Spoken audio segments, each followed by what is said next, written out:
Alta demanda pelo milho para a produção de etanol. Detalhes em instantes. Quero te convidar, acompanhe o Paracatu Rural pelo YouTube, acesse Paracatu Rural no YouTube, inscreva-se em nosso canal, marque o sininho, deixa seu comentário nos vídeos, dá aquele joinha e compartilhe com os amigos. Mercado Agrícola. A produção de etanol a partir do milho no Brasil se encontra em constante crescimento. Apenas no ano passado, segundo dados da União da Indústria de Cana-de-Açúcar e Bioenergia Única, do total de etanol obtido durante a primeira quinzena de dezembro de 2024, 50% foram fabricados a partir do milho, um aumento de 34,89% em relação ao mesmo período de 2023. A tendência é que para esse ano 2025 o valor cresça ainda mais. É sobre isso que Natália Fernandes, coordenadora do Núcleo de Inteligência da Confederação da Agricultura e Pecuária do Brasil, a CNA, e o engenheiro agrônomo Fábio Meneguin conversam.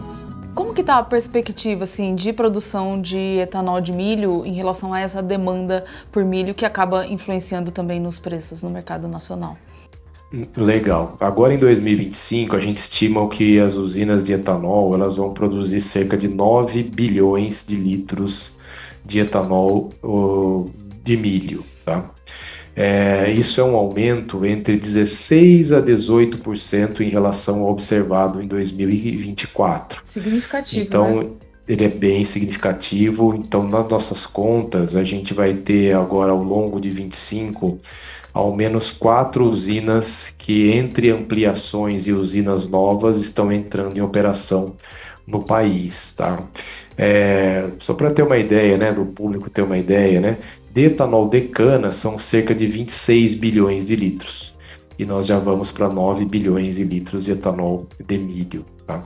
Então ele passou a ser bem relevante, o etanol de milho ele passou a ter um papel importante no mercado de evitar as oscilações de preços.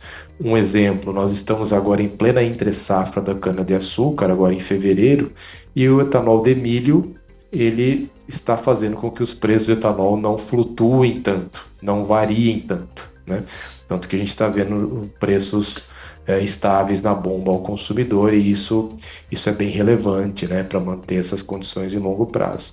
Outro ponto interessante para o etanol de milho é que existe uma probabilidade muito grande da mistura de etanol anidro ser elevada dos atuais 27% para 30% a partir de 1º de abril.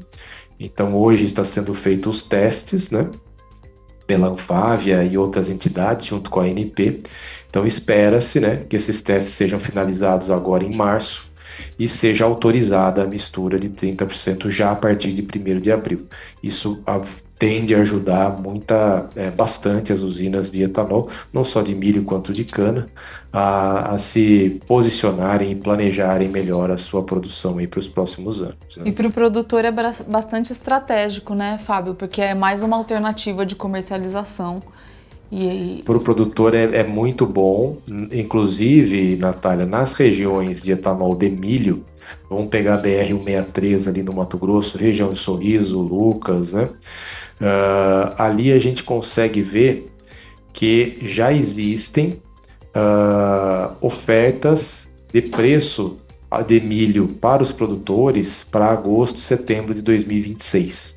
Tá? Então, a chegada dessa indústria, ela mudou completamente a forma de comercialização do milho e mudou para melhor. Tá? Essa antecipação cada vez maior ali do comprador de milho em se posicionar, ela traz mais segurança para o produtor, que ele pode olhar ofertas futuras e poder decidir, né, e fazer as suas simulações de produtividade, rentabilidade, né, e inclusive com isso ter até um melhor acesso ao crédito, né, que ele consegue, por exemplo, provar, né, que já tem X% vendido de uma determinada safra futura e pode conseguir até melhor um acesso a crédito. Você colocou aí essa estratégia, né, de que para o produtor ele fazer uma antecipação, avaliar o que é relevante no negócio dele e antecipar a venda é bastante positivo. E antes eu ia até comentar essa questão de mercado, da sazonalidade de preço, que é comum, né, nos mercados agrícolas e pecuários.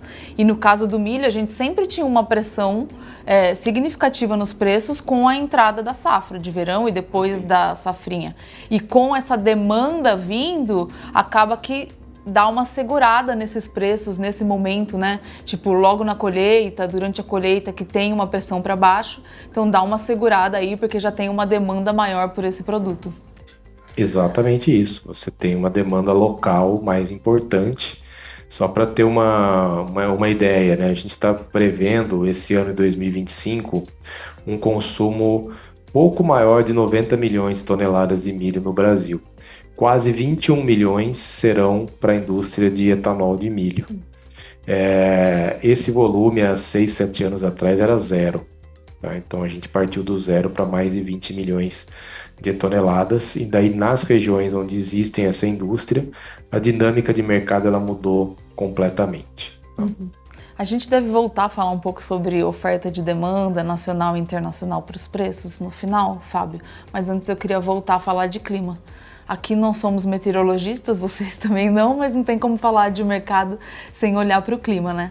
E a gente ainda fala do Laninha, porque tem um efeito, mesmo que ele seja de leve a moderado, mas tem alguns efeitos do Laninha presentes no Brasil, né? Previsão até abril, e fora isso tem outras condições climáticas que afetam o país também.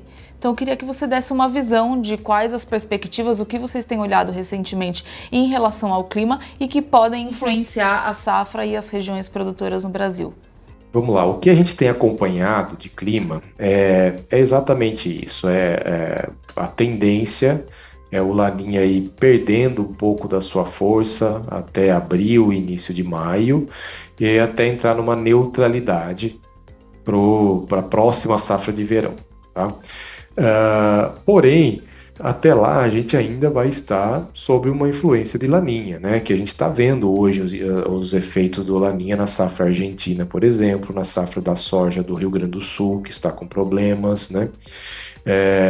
E isso nos traz alguma preocupação, tá? Vamos fazer uma recapitulação aqui do último Laninha forte que nós tivemos, foi em 2021. Naquele Laninha forte, nós tivemos um outono e inverno muito seco. A safrinha de milho quebrou bastante naquele ano. Os preços do milho foram lá para a paridade de importação, né? O Brasil importou bastante milho do Paraguai aquele ano. E tivemos geadas fortes no sul do país, né? E especificamente no milho, a safrinha quebrou naquele ano, tá? Agora, a gente não tem uma Laninha forte, a gente tem uma Laninha se enfraquecendo. Ela nunca chegou a ser forte, né, nesse período agora, mas ela está se enfraquecendo, tá?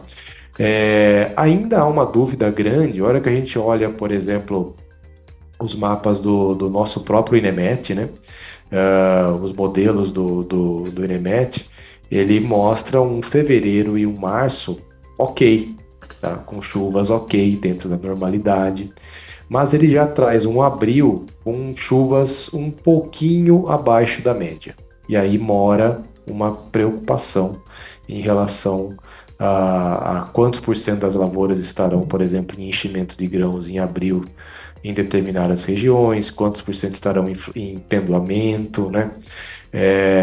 Então, assim, não é um abril que hoje está nos mapas extremamente preocupante, mas é um abril um degrau abaixo do normal que está nos mapas hoje de previsão climática, tá? Isso pode quebrar a safra? Não vou dizer que haverá uma quebra de safra, mas pode trazer alguns problemas para algumas regiões, tá? Então, talvez aqueles números grandes, acima de 100 milhões de toneladas, né? Existe um risco aí deles não ocorrerem, tá? Se realmente a gente tiver um abril mais, um pouquinho mais seco dali do que a normalidade, tá? A felicidade vem do servir e doar sua vida. Enquanto você não entender isso, você não será tão feliz em sua vida. A felicidade não vem por agradar a si mesmo, ela vem por sacrificar a si mesmo. Paulo sabia que para ser feliz era preciso focar em seu propósito e não em seus problemas. Ele resumiu seu propósito em Filipenses 1:21. Para mim, viver é Cristo e morrer é lucro. Se te pedissem para preencher essa frase que vou dizer com uma palavra, qual você usaria? Para mim, viver é... Você colocaria entretenimento, esportes, roupas, família, amigos, carreira? Poderiam ser inúmeras coisas respondidas, mas nada mereceria o lugar do único que criou e deu sua vida por você, Jesus Cristo. Que preencher nessa lacuna irá determinar o quão feliz você é em sua vida. Pois caso você responda dinheiro, sucesso, prazer, poder, você acabará sendo infeliz na maioria das vezes da sua vida. Não há nada de errado nestas coisas, elas apenas não merecem estar em primeiro lugar. Você não foi criado para ganhar um monte de dinheiro, para depois morrer e deixar tudo para alguém. Deus tem um propósito muito mais grandioso para a sua vida. Existe apenas uma resposta que direciona a felicidade. O viver é Cristo. Doe sua vida. Esse é o seu propósito. Esse devocional faz parte do plano de estudos Hábitos de Felicidade do aplicativo bíblia.com. Muito obrigado pela sua atenção, Deus te abençoe e até o próximo encontro. Tchau, tchau.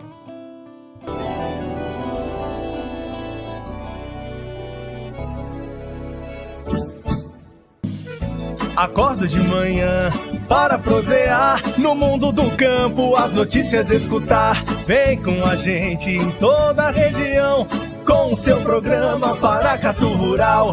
Tem notícias, informação e o mais importante, sua participação. Programa Paracatu Rural. Programa Paracatu Rural.